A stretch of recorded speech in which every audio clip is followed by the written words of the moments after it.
Auto rickshaw যদি বন্ধ করে দেয় তাহলে আমরা ওটাই করবো, চিন্তাই করবো, লুটপাট করবো, এইভাবে চলতে হবে তো, জীবনটা বাঁচাতে হবে। নিত্যদিনের সঙ্গী এই বাসগুলো কি আদৌ চলাচলের উপযোগী? মানে আমরা যে যাত্রী, আমাদের যে একটা নিরাপত্তা প্রয়োজন, এটা ওদের কাছে নেই। আমার কাছে কোনো পরিসংখ্যান ওভাবে নাই। আমি পরিসংখ্যান দেখি গণমাধ্যমে 3-এর নিচে লেখে না, 8-এর উপর এখন ওঠেন। গরিবের উপর আয়কর বসাবো, গরিবের কোন জায়গায় ব্যাংক ব্যালেন্স আছে দেখা দাও। ব্যাড ট্যাক্স খালি আমরাই দিব। আমরা এটা একটা 2 চাকার বাহন, এটার উপরে এত দিব কি লেগে? আর এই অবস্থা কে মালিয়ে কাজ করে না, ঠিক করে না, কি করব? আজকে আমি চালাইলে কালকে আরেকজনে চালায়, তারপরের দিন আরেকদিন চালায়। আমাদের বাংলাদেশের যে ট্যাক্স স্ট্রাকচারটা আছে এটা সবচেয়ে ওয়ার্ল্ডের মধ্যে বলতে পারে সবচেয়ে খারাপ ট্যাক্স স্ট্রাকচার। উল্টো পথে যাত্রা আর নিয়ন্ত্রণহীন গতির কারণে অটোরিকশায় প্রতিদিন বহু মানুষ আহত হচ্ছে। নির্ধারিত স্টপেজ থাকলেও বাস থামে রাস্তার মাঝেই। উঠতে হয় জীবনের ঝুঁকি নিয়ে, নামতেও হয় তেমন করেই। এই রিক্সা অবৈধ। রিক্সায় যে ব্যাটারি চার্জ দেয়া হয় সেই চার্জিং পয়েন্টগুলো অবৈধ। রাস্তায় চলাচল করে অবৈধভাবে। প্লাস আপনাদের ডলার রেট অলমোস্ট 40% বেড়ে গেছে। সো আমি যতই চেষ্টা করতেছি যে গাড়ির দাম কমাতে, ততই দেখতেছি গভর্নমেন্ট চাচ্ছে যে গাড়ির দাম খালি বাড়ায় দিতে। Hello everyone, welcome to yet another episode of Beyond the Throttle. I'm Sahil Hassan from Throttle Alpha. I have with me The Outsider, Asif, Sakib with কেউ। সো আজকের টপিকটা মেইনলি অনেক ইন্টারেস্টিং বিকজ আমরা আমাদের সবার ইন্ডিভিজুয়াল অ্যাসপেক্ট একটা প্রবলেম তুলে ধরবো যেটা আমাদের সবার জন্য issue. And Asif Bhai is the founder of Auto Rebellion, and I thought Jay Bhaiya would be the best person suited to talk about this topic because he's been involved with the four-wheeling scene for a very long time. তো আমাদের primary ইস্যুটা today is আমরা AIT and road problems নিয়ে একটা combined topic নিয়ে আলোচনা করব। And initially আমাদের কারেন্টলি যেহেতু এআইটি নিয়ে অনেক কথাবার্তি হচ্ছে, আমরা অনলাইনে অনেক বিষয় দেখতে পাচ্ছি যে বাইকের উপর AIT, the current AIT status on four wheelers. So এই বিষয়গুলো নিয়ে আমরা তুলব আর কি। তো প্রথম জিনিসটা আসিফ ভাই ইজ বেসিকলি এইচ ওয়াইজ যে এআইটির অ্যালোকেশনটা আমাদের দেশে আপাতত কি পলিসি আছে যে আমরা পুরনো নতুন গাড়ির উপর বিভক্ত রেখে কাজটা করতে পারছি? অ্যাজ অফ নাও আমাদের দেশে কিন্তু ওই এআইটি কিন্তু ওই একটাই সিসি, রাইট। আর কিন্তু কিছু নাই। হ্যাঁ, ইম্পোর্টের ক্ষেত্রে তোমার ইয়ার আছে যে তুমি কিন্তু 5 বছরের পুরোনো গাড়ি ইম্পোর্ট করতে পারবে না, that's the only age limit আছে। But as long as in the country তোমার এআইটি ব্র্যান্ড নিউ গাড়ি কিনলেও যা হয়, তুমি বাংলাদেশে 30-40 বছর পুরোনো গাড়ি ইউজ করো, সেম এআইটি। সো আর ওই CC in the recent time কিন্তু আমরা দেখতে পাচ্ছি যে আমরা যদি একটা 1.5 লিটার রিসেন্ট টার্বোকে তুলনা করি পুরোনো দিনের একটা 3 লিটারের সিডানকে নিয়ে, it would outperform it any day. মানে জিনিসটা যদি ওভাবে আমরা জাজ করি, আমরা যেহেতু সিসির উপরে এখনও ওরিয়েন্টেশনটাকে লেভারেজ দিচ্ছি, মানে it's not wise at all. And আমরা কিন্তু কনজিউমারদের উপর ইন্ডাস্ট্রিজ আলটিমেটলি করতেছি government level. So what would you propose in that? বাংলাদেশে আমি একটা দেখছি যে সবাই মনে করে যে সিসি বেশি মানে এটা স্পিড বেশি এরকম। সো এই থিঙ্কিংটা is like a very outdated, right? So এখন তুমি যেটা বলো যে এখন কিন্তু টেকনোলজি অনেক আপগ্রেড হয়েছে। সো এখন দেখবা যে তুমি টয়োটা ফর এক্সাম্পল জিআর যেটা এখন ইয়ারিস 1.6 বা স্টিল ফাস্টার দেন লাইক মনে করো বাংলাদেশের তুমি 3 লিটার 4 লিটার যত গাড়ি বলো faster because of the technology. So তোমার টেকনোলজি ইভলভ হয়, এফিসিয়েন্ট হয়। সো ওই ছোট ইঞ্জিন সিসির ভিতর ইউ পুট লাইক একটা টার্বো সুপার চার্জ দিয়ে you extract more power out of blessing to technology. So এই জিনিসগুলো মাথায় রাখা উচিত যে একটা 16 সিসির গাড়ি মোর পাওয়ার, কিন্তু আমরা 1600 দিয়ে জাজ করতেছি তাকে, right? So it's kind of injustice to others. আমার কাছে লাগে ভাই if we put a formula যে ট্যাক্সেশন, এটাকে কিন্তু আমরা আসলে vehicle value plus the efficiency plus the weight অনেকগুলো ফ্যাক্টরকে মিলায় যদি আমরা এটা ইভ্যালুয়েট করতাম তখন একটা কথা ছিল। বাট এখন ইভির ক্ষেত্রেও এটা হয়ে গেছে যে ইউ উড নো, তুমি কিন্তু কিছু ইভি বাইক নিয়ে কাজ করছো রিসেন্টলি, যে মানে 150 সিসি বাইক মানে ইভি তো 150 সিসি হিসেবে আমরা ফালাই দিচ্ছি একটা ব্র্যাকেট। একবার বাংলাদেশে যখন হচ্ছে সিকেডির রিসেন্ট যে মানে এখন যে রুলিংয়ে চলতেছে, যেটা কারণে আমরা 373 সিসি আপ টু বা 375 সিসির কাছাকাছি যে বাইকগুলো পাচ্ছে, এটা আসার আগে আলোচনা পাঠাও তো আমার পাঠাও রাইডার আমাকে বলতেছে যে বাংলাদেশের মানুষ তো 150 সিসি কন্ট্রোল করতে পারে না, 300 সিসি কীভাবে চালাবে। So I got the idea যে হি থিঙ্কস 300 সিসি 300 স্পিডে যায়। তো there is that. On the other hand, do you know electric গাড়ির যে সিসি আছে, আমিও জানতাম না। হ্যাঁ, আমাদের দেশে মানে আনটিল বুয়েট বলছে যে ইলেকট্রিক গাড়ি সিসি আছে। আসিফ ভাই, you came up with a lot of people you know from BUET. So এই যে আমরা একটা ভেক্টর মেকানিজম করছি যে আমরা ইভিকেও এখন ঢাকা মেট্রো বা একটা সার্টেন লেভেলে ফেলতেছি ওভার দ্য ডিসপ্লেসমেন্ট ক্যাটাগরি, যেটা তাকে ট্যাক্স করা উচিত। মানে এখন হয়তো গভর্নমেন্ট কিছু নতুন পলিসি আছে যে না ইভির উপর আমরা ইম্পোর্টে ট্যাক্স কাট করবো and what not, but previously যে গাড়িগুলো প্রি রেজিস্টার্ড বা অলরেডি এতদিন যে পলিসিস ছিল, how do you look into it? First of all যেটা বলো যে বুয়েটে, তো আমি ওই সময় কনফিউজ ছিলাম যখন ও দেখছি নাম্বার, তখন আমি বুয়েটে কয়েকজনকে জিজ্ঞেস করছিলাম যে how do you came up with this মানে প্যারামিটার্স, রাইট। বিকজ একটা কম্বাসশন ইঞ্জিন তো ঠিক আছে, তুমি সিসি টিসি এগুলো আছে, ইভি তো এগুলো নাই, না। তুমি এটাকে তুমি সিমিলার বা ইকুইভ্যালেন্ট কিভাবে করলা? Right. So I didn't get any clear answer there, but যতটুকু মনে হয় হয়তো বা ওরা একটা মোটরের পাওয়ার আউটপুট কীরকম ওইটাকে টর্ক কনভার্সন করছে, রাইট। করে সিমিলার কিরকম হয় ওইটার সাথে ম্যাচ করছে। বাট এটা এখন এটা যদি করে, ইলেকট্রিক কিন্তু ভেরি ফাস্ট, টর্ক যদি আমি ধরে থাকি ওটা যদি তুমি হিসাব করে, কিন্তু তুমি যদি একটা কম্বাসশন যদি সুপার কারের সাথে কম্পেয়ার করো, কাছাকাছি রকম যদি তুমি টর্ক দিয়ে যে কথা বলো আর হর্স পাওয়ার মানে যদি চিন্তা করো, তখন আবার কিন্তু আলটিমেটলি কমে আসে। হ্যাঁ, মানে এখানে আসলে মানে ঝামেলাটা কোন জায়গায়, মানে আই থিঙ্ক আমরা এখন ঠিক করে জানি না যে কোনটার কারণে স্পিড বেশি হয়, কোনটার কারণে আমার ইনিশিয়াল এক্সেলারেশন বেশি, কোনটা কি। যেমন হচ্ছে ইউ ক্যান নট জাজ I EV by it's like torque figures, কারণ হচ্ছে অনেক হাই থাকে। অনেক হাই থাকে। I can easily pop a wheelie on a good EV. I'm not talking about like scooter যেগুলো হচ্ছে 40 কিলোমিটার/আওয়ার যায় বা 45 কিলোমিটার/আওয়ার যায় top speed. I'm talking about যেগুলো হচ্ছে 80-90 যায় বা আরও বেশিও যায়। You can pop a wheelie very easily. জিনিসটা হচ্ছে যে ইউ হ্যাভ টু আস্ক যে একটা গাড়িতে মানে নর্মাল ইন্টারনাল কম্বাসশন ইঞ্জিনের গাড়িতে what makes it go faster? Is it the torque or the horsepower? Right. So মানে হিসাবটাই কেউ অ্যাকচুয়ালি বোঝে না, এটা হচ্ছে initial problem. I think solution wise একটা নতুন বডি যদি comes up tagged along with BRT or NBR, যে they come up with the actual count, the actual measure, তখন কিন্তু দেখা যাবে কি অনেক বেশি ট্যাক্স কিন্তু আসলে কাট অফই হবে টেকনিক্যালি বলতে গেলে। And এখন যে আমরা উঠাচ্ছি ইটস টেকনিক্যালি টোটালি ইনজাস্টিসই হচ্ছে। বাইকের ক্ষেত্রেও তাই, যে রিসেন্টলি যে এআইটি পলিসিটা ইম্পোজ করার ট্রাই করলো, সবাই কিন্তু আন্দোলন করতে এমনিই নামে নেই। What better are we getting paying all those tax, number one যে বিষয়টা। হ্যাঁ, এক্স্যাক্টলি। কারণ এই মানে জিনিসটা হচ্ছে যে যেরকম যে আমি শুনলাম ভাইয়া তো NX চালাচ্ছেন, NX 200, that's like 180 CC, but can you compare it with 155 or 150 CC GSX-R? Exactly ওটা টেকনোলজি কিন্তু ডিফারেন্ট। Technology different. যে 180 সিসি চালাচ্ছে কেউ একজন ধরে নিচ্ছে, মানে হয়তো বা কেউ একজন ধরে নিচ্ছে বা হচ্ছে একটা গ্রুপ অফ পিপল ধরে নিচ্ছে যে এরা একটু বড় লোক এই জন্য 180 সিসি চালায়, কিন্তু দিন শেষে কিন্তু আমার ওই 150 সিসির ওই বাইকে থেকে এই বাইকের দাম কম। অ্যান্ড যে হচ্ছে একটা ভালো কমিউটার খুঁজতেছে তার জন্য কিন্তু ওইটা একদম পুরো রাইট প্রাইস ব্র্যাকেটে, মানে মোটামুটি মিড রেঞ্জে একটা কমিউটার খুঁজতেছে, মানে it's not like close two 4 lakh, আবার হচ্ছে মানে 3 লাখের আশেপাশে কিছু একটা কমিউটার খুঁজতেছে একদম পুরো ওই ব্র্যাকেটে। মানে ওই ব্র্যাকেটের মানে তো এই না যে ওর কাছে অনেক টাকা আছে। একটা ছোট একটা ইনসাইট দিই, সেটা হচ্ছে যে 15 সিসির যদি গাড়ির কথা চিন্তা করি, যদি ইম্পোর্ট করি Axio, Allion, প্রেমিও, same engine 15 CC, but price different কেন?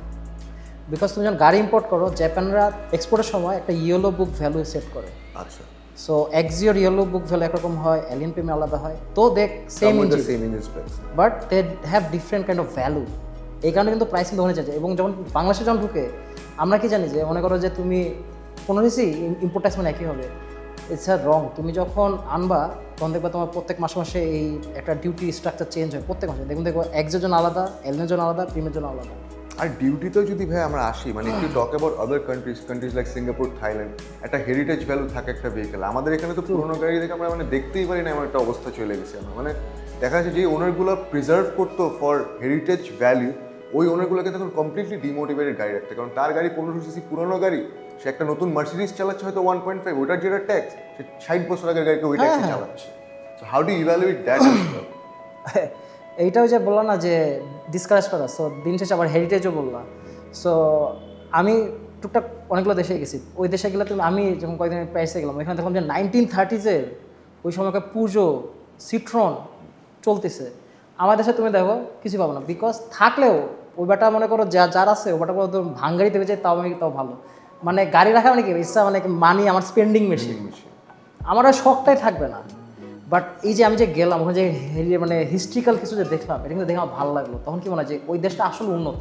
আমার কাছে যেটা মনে হয় যে মানে বাংলাদেশের রাস্তায় তো ভিনটেজ কার যেটা হিসাবেই বাদ দিলাম, মানে অনেক কান্ট্রিতে তো এটার জন্য ইভেন রিওয়ার্ডও দেওয়া হয়, রাইট? হ্যাঁ, তো আজকে আমি অ্যাকচুয়ালি দেখতেছিলাম যে মানে নতুন তো মানে বাজেট কার্যকর হবে কয়েকদিন পরে। সো আমি অ্যাকচুয়ালি দেখতেছিলাম যে মানে নতুন যে ট্যাক্স ব্র্যাকেট আসছে, মানে ট্যাক্স ব্র্যাকেটটা কিছুটা আর কি মডিফাই করা হয়েছে, আসলে কিছুটা হচ্ছে সুগার কোট করে বলা হচ্ছে, অনেকটাই মডিফাই করা হয়েছে। তা আমি ওখানে একটা ক্লক খুব ভালোভাবে দেখতেছিলাম যে রিবেট, ট্যাক্স রিবেট কীভাবে মানে পাওয়া যেতে পারে। সো ওখানে আমি একটা জিনিস দেখলাম যে ইফ ইউ পে ট্যাক্স একদম ভেরি আর্লি, ফিজিক্যাল ইয়ার শেষ হয়ে গেলে তখন কিছুটা ডিসকাউন্ট দেয়। আর একটা হচ্ছে if you have a DPS. So হ্যাঁ, এখন এই ডিপিএস এর ব্যাপারটা হচ্ছে basically you have to keep your money to government, ও মানিটা দেখে দেখে রাখবে, এটার এগেনস্টে রিবেট দিতেছে। কিন্তু when am preserving an antique, যেটা আমার কান্ট্রির হেরিটেজ ভ্যালুটাকে রিপ্রেজেন্ট করে, তখন why am I not getting rewarded? উল্টা আমার থেকে আমার পকেট কাটা হচ্ছে। তাহলে why would I preserve that? আমার শখ থাকুক যাই থাকুক, বাট আমার তো এফোর্ড করতে হবে। আর দিন শেষে একটা গাড়ি যদি আমি রাস্তায় বের করতে না পারি, it's a scrap to me. Exactly, and for example, the 4.8 liter Land Cruiser gula, it's such a lovely piece of machine. I want to get one, but ওইটার ট্যাক্স দিতে গিয়ে আমি আমার Land Cruiserটা বেচা লাগবে। ভাই তুমি গাড়ি যে টাকাতে কিনবা তার চেয়ে তুমি এইটি দিবা, 2-3 বছর পর হচ্ছে বেশি চলে যাবে। I think the safest 4.8 litre মানে বিআরটিসি তো বলবো ভাই আপনাদের এটা কি ট্রাক নিয়ে আসছেন, মানে বেঞ্চমার্কে কিন্তু অকটেন ড্রিভেন পেট্রোল ড্রিভেন ভেহিকেলই বেশি। তো রিসেন্ট সাবসিডিয়ারি বা কস্ট ইভ্যালুয়েশনে এনবিআর বললো যে না আমরা পেট্রোল অকটেন ভেহিকেলের ট্যাক্স বাড়াই দিব, এটি বাড়াই দিব, ইভির উপর কমাই দিব। এটাও কিন্তু সোর্ট অফ ইনজাস্টিস, কারণ আমাদের মার্কেট কিন্তু ইভি ড্রিভেন এখনও না। তো আমরা না গভর্নমেন্ট থেকে ইভি ইনফ্রাস্ট্রাকচারের কোনো বেনিফিটস পাচ্ছি, no EV incentives are being given. আমার যদি এখন এসইউভিস কারা ইউজ করে মিলি, হু আর আউটবাউন্ড বা আউটসাইড, উল্টা আমি ইভি ইউজ করলে আমার ট্যাক্স রিবেট পাওয়া উচিত না? যে কারণ হচ্ছে আমি তো মানে Saving the environment. ক্লিনার ফিউলের দিকে গেছি, মানে হচ্ছে সেভিং এনভায়রনমেন্ট আর অল এখান দ্যাট। থেকে ইম্পোর্টে আমার এআইটি কমলো, but what about my infrastructure, what about my EV Ready না তো? Portal develop? রেডি না, এক্স্যাক্টলি। হ্যাঁ, তুমি এখন আমাদের দেশে কি ডিসি চার্জ, তুমি ফাস্ট চার্জ তুমি এসি ছাড়া করতে পারবে না। সো এখন এসি চার্জিং এর আমি কয়েকদিন আগে স্টার্টিং যে it's not just the machine, because তোমার ব্যাক এন্ডে যেগুলো কাজ, তোমার একটা consistent current flow, the amount of মানে কারেন্ট লাগবে, এটার জন্য তোমার অলমোস্ট প্রত্যেকটা চার্জিংসের জন্য একটা সাবস্টেশন লাগবে। অ্যান্ড ওটা কত আরএম, কত 22 আরএম না সামথিং ওয়্যার লাগে, ইটস কোয়াইট এক্সপেন্সিভ। সো আমিও চিন্তা করলাম যে এখন মনে করো যে ইভি আমি যদি বাইরে যাচ্ছি, যদি করি, আমি ঢাকা জিরো করি, আমি যদি সব জায়গায় যদি যাই, তো আমি ভাই 4-5 ঘন্টা দাঁড়ায় আমি চার্জ করতে পারবো না। খুব কম জায়গায় আধা ঘন্টা করতে পারবো ম্যাক্স। কুমিল্লা যেরকম ফাস্ট চার্জ আছে ইভি, হ্যাঁ, কুমিল্লা ফাস্ট চার্জ ওই আছে, যে কিন্তু কাবাব ঘর মনে হয় না? হ্যাঁ জাইতুন। আচ্ছা, do you see any reason for Tesla to survive as an EV cost wise? মানে cost wise যদি চিন্তা করি, লাইক আমাদের মার্কেটে যদি পার্টিকুলারলি বলি, I think BYD has a better chance because you have an official distribution and you have an infrastructure made for the business model itself. BYD যে প্রাইসে আমাদের এখানে অফার করে, সেম প্রাইসে যদি ইউএসএ তো অফার করতো, টেসলা কি আসলে সার্ভাইভ করতে পারতো? মানে আমি ওই সেন্সে বলতেছি যে US government is making sure যে টেসলা সার্ভাইভস, ওর নিজের কোম্পানি যাতে ওখানে সার্ভাইভ করে। So government is basically helping them.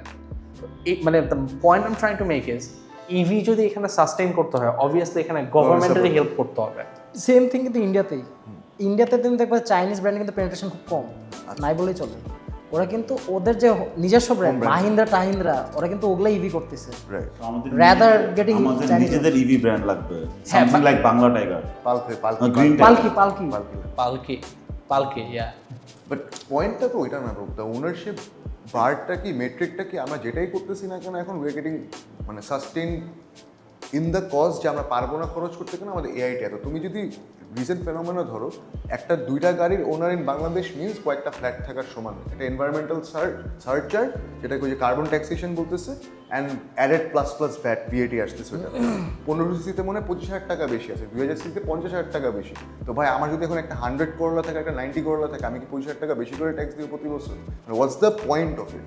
এই তুমি যেটা কার্বন যেটা বললা যে আমরা কিন্তু ইভিতে চলে গেছি, কিন্তু আজ পর্যন্ত বাংলাদেশে কিন্তু আমরা অকটেন কিন্তু রেটিং করতে পারি না। রেটিং করতে পারি আমার কথা আমরা তো ব্যাকডেটেড ভাই। হ্যাঁ, যে মানে আমরা একদম স্টোন এজে। I'm not talking about we are not still, we are actually in a cultural shock. আমরা টেকনোলজিও চাই, বাট যা সেইটা আমরা কিছু আপডেট করতে পারতেছি না।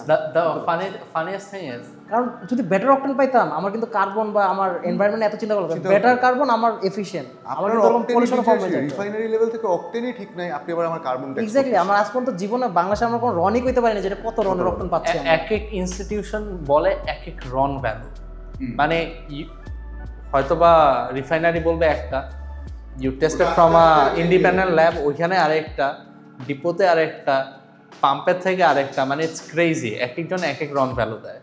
কয়েকদিন মতো শুনি যে অকটেন ঝামেলা হয়েছে, তেলের ট্যাঙ্কিতে পানি বেরিয়েছে। হ্যাঁ, I'm pretty much sure like the মানে market is filled with cooked up numbers.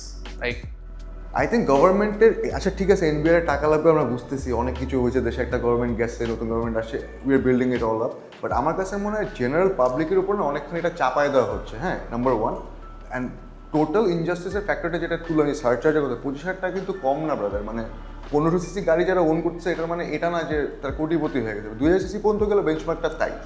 তো 25,000 টাকার ব্র্যাকেট যখন আমার বছরে বেড়ে যাচ্ছে ফর কিপিং 2 কার্স, হইতেই পারে আমার ফ্যামিলিতে 6 জন মেম্বার আছে, আমার তিনজন একটা ইউজ করছে, তিনটা আরেক জায়গায় ইউজ হচ্ছে, বাট এটা জাস্টিফাইবল কেমন হয় যে আমি ডাবল দ্য ট্যাক্স দিব? অলরেডি 30-35,000 টাকার একটা ব্র্যাকেট আমি পে করতেছি, এটা ইনজাস্টিস হয়ে যাচ্ছে না? একটা অ্যাভারেজ ব্যাংকারের স্যালারি যদি আমরা স্কেল করি, সে 40% কিন্তু বিয়ারলি একটা ট্যাক্সেশনই দিয়ে দিতেছে। এটার জন্য কিন্তু অনেকগুলো পেপার ফেল গাড়ি কিন্তু এখন এত দেখা যায়, এত দেখা যায়। অ্যান্ড আমরা ল মেকারদের, ল কিপারদের যদি কথা বলি, দিন শেষে কিন্তু ভাই এত টাকা ট্যাক্স দেওয়ার পরও, এত বেনিফিট আমাদের থেকে টাইনে নেওয়ার পরেও কিন্তু রাস্তায় এত অটো রিক্সা চলতেছে, ভাঙাচুরা বাস চলতেছে, এগুলোকে ধরার কোনো নাম নাই। শুধু বাইকার এবং গাড়িওয়ালাদেরকে টার্গেট করে কিন্তু আমরা যদি মেজরিটি কেস লাইন্সগুলো টান দিবেন, এখন এআই ট্রাফিক কন্ট্রোল নিয়ে আমরা এত তালি দিচ্ছি, মামলা কারা বেশি কাটছে? কয়টা বাসকে এই ট্রাফিক মামলা দেওয়া হয়েছে? আমি রাস্তায় বেরোচ্ছি, আমি এত টাকা ট্যাক্স দিচ্ছি, আমি কেন একটা টেসলার পিছনে গাড়ি চালাবো? আচ্ছা, আপনারা টেসলা কন্ট্রোল করতে পারতেছেন না, make new policies for it, train them, you find out a campaign, upgrade this vehicles. যদি সরাইতে না পারেন, আপনি তো এটা সাজেস্ট করেন নাকি, you go put a indicator in this vehicles, টেসলার মধ্যে, অটো রিক্সার মধ্যে, put a mirror in the auto rickshaw, put a disc braking in the auto rickshaw. আপনারা এগুলো ইনভেস্ট করতে, হ্যাঁ, ড্রাইভারগুলো লাইসেন্সের আওতায় এনে দেওয়া। মানে at least রিমেম্বার মাঝখান দিয়ে যে মার্কেট 6টায় 7টায় বন্ধ করে দেওয়ার কাহিনী হলো, দ্য ফিউল শর্টেজ, হ্যাঁ এখন 9টা হয়ে গেছে, বাংলাদেশে এনার্জি অনেক ক্রাইসিস। সো এটা হচ্ছে মানে ফ্রম আ ভেরি রিনাউন্ড একটা নিউজ পেপার আমি রেফারেন্স দিচ্ছি। তো বাংলাদেশের এনার্জি ক্যাপাসিটি হচ্ছে 32,000 মেগাওয়াট, এর মধ্যে 15,000 মেগাওয়াট, তো 15,000 মেগাওয়াট হচ্ছে ওই টাইমে রিচ করতে পারছে ডিউ টু ফিউল শর্টেজ। এর মধ্যে 11% পাওয়ার কনজিউম করে হচ্ছে শপিং মলস বা কমার্শিয়াল স্পেস থেকে করে, তো এই কারণে হচ্ছে তারা টাইমটা কমায় দিছে। আর আমাদের দেশে আমরা সবসময় ছোটবেলাতে কোনো না কোনো একটা টাইমে বইতেও পড়ছি যে পিক আওয়ারে হেভি লোডের জিনিস ইউজ করা উচিত না, হ্যাঁ কনজামশন রেট বেশি। এখন ঢাকা সিটিতে যে পরিমাণ রিক্সা আছে, ঢাকা সিটিতে তো 10 লাখের উপরে রিক্সা আছে ভেরি মাচ শিওর, ঠিক আছে? পুরো বাংলাদেশে আমার মনে হয় for every person there are 5 Teslas in Dhaka. Right, মানুষ থেকে বেশি টেসলা। হ্যাঁ, এখন এই অবস্থায় মানে 40-50 লাখ রিক্সা আমার মনে হয় আছে পুরো বাংলাদেশ, অল অ্যাক্রস বাংলাদেশ। এরা তো মেজরিটি চার্জই দেয় পিক আওয়ারে। পিক আওয়ারে, এবং এদের লাইনটা কি, ওরা কিন্তু রেসিডেন্টাল লাইনটা মারতেছে। হ্যাঁ, লাইনটা কিন্তু রেসিডেন্টাল লাইন মারতেছে, কমার্শিয়াল বিল, মেজরিটি তো বিলই দেয় না, ঠিক আছে? কিন্তু হেভি লোডের মিটার লাগিয়ে রেখে দিচ্ছে, মানে হেভি লোডের লাইন দিয়ে রাখছে যাতে হচ্ছে ওদের পাওয়ারের। আর এক একটা গ্যারেজে তো মিনিমাম 20-30 রিক্সা। এখন আমি জাস্ট বলি, ঠিক আছে, এখন কেউ যদি বলেন যে হচ্ছে গরিব মানুষের নিয়ে কমেন্ট করতেছি, হোল্ড অন ভাই, ইউ ডিড ইঞ্জিনিয়ারিং রাইট, আমিও ইঞ্জিনিয়ারিং করছি। এখন আমরা বের হওয়ার পরে হোয়াটস দ্য মানে initial salary would have get with your degree? Starting right. আর রিক্সাওয়ালা কত কমায়? More than 30। যদি 25 থেকে 30,000 টাকাও কামায়, ঠিক আছে, ওর কি টিআইএন আছে? ও কি ট্যাক্স রিটার্ন দিচ্ছে? ডোন্ট কল দেম গরিব মানুষ, হোল্ড অন ভাই, ঠিক করলে বাট আমার পুরোটা জিটিএল। হ্যাঁ, বাট ভাই আমার যখন এখন বাইক কেনা লাগবে, নেশাও করতেছে মাঝখানে। You have to have TIN. এখন যখন আমার বাইক কেনা লাগবে 125-এর পর থেকে সবাই টিআইএন লাগবে, ব্যাংক অ্যাকাউন্টে সবাই টিআইএন লাগবে। What about the Teslas? ভাই রোড ওয়াইজ তোমার এক্সপিরিয়েন্স অনেক হাই, আসিফ ভাইয়ের মানে কনটেক্সট ওয়াইজ এক্সপিরিয়েন্স অনেক হাই, ভাইয়া অনেক আগের থেকে অটোমোটিভ ইন্ডাস্ট্রিতে আছে। So how do you think মানে পলিসি লেভেল থেকে ভাই এখন পর্যন্ত যদি আমরা ফিক্সের দিকে তাকাই, কমপ্লেন বাদ দিলাম, ফিক্স যদি বলি ভাই, what can be the initial 2-3 things we can do in order to make this things better? গাড়ির পার্সপেক্টিভ থেকে আমি ওটা বলি যে তুমি যেটা শুরুতে আমরা শুরু করলাম যে এআইটি যে সবার জন্য সেম। সো অ্যাজ আ কার লাভার বা কার এনথুজিয়াস্ট, আমি তো কাউকে ভাই গুলি করে মারতেছি না, কিছু করতেছি, আমি আমার শখ করতেছি রাস্তায় যে একটা ভালো গাড়ি চলে এটা কিন্তু অনেকে দেখে তার অ্যাপ্রিসিয়েট করবে, এটা যে দেশের জন্য একটা plus point, it's like a branding my country. এইটা জন্য তো ভাই আমার একটা কিছু একটা গভর্নমেন্ট থেকে একটা রিওয়ার্ড দেওয়া উচিত।